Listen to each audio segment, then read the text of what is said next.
all diseases related to extreme poverty. Let's speak now to Farah Kabir, Country Director for ActionAid Bangladesh, but currently here in London. Farah, good to see you. What kind of impact are these cuts that USAID has made going to make to people in Bangladesh, the people you support? Well, already 103 USAID funded projects across Bangladesh were suspended, and 9,000 local professionals are out of jobs. And the previous speaker mentioned about health and childcare, women rights, economic justice, economic projects. All this has been impacted. You know, in the Rohingya refugee camps, where the US was one of the biggest contributors. Last year, they contributed $1 billion. They have frozen. And so we had to really think about how to continue providing even simple things like the whole food package, which is water and so on.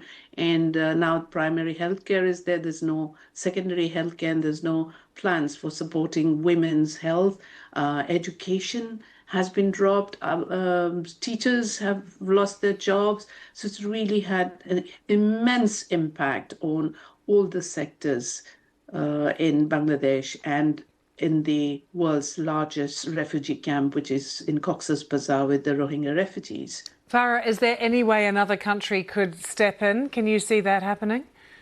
Well, unfortunately, the Germans, the UK, they have also started to cut down on their aid. And so stepping in would be very difficult. And the gap is so huge. We have finally received a promise for about 30% of the fundings that is required for the Rohingya refugees. Across the country, the community clinic and tuberculosis, HIV/AIDS supported programs, we have not yet seen that action by other countries to fill in the gap. And at this point in time, it seems doubtful, but we are hoping that other countries, rich countries, advanced countries will step in, because it's a question of people's rights, people's life, especially women and girls. Absolutely. Tell me particularly on that then, the impact on women and girls, Farah.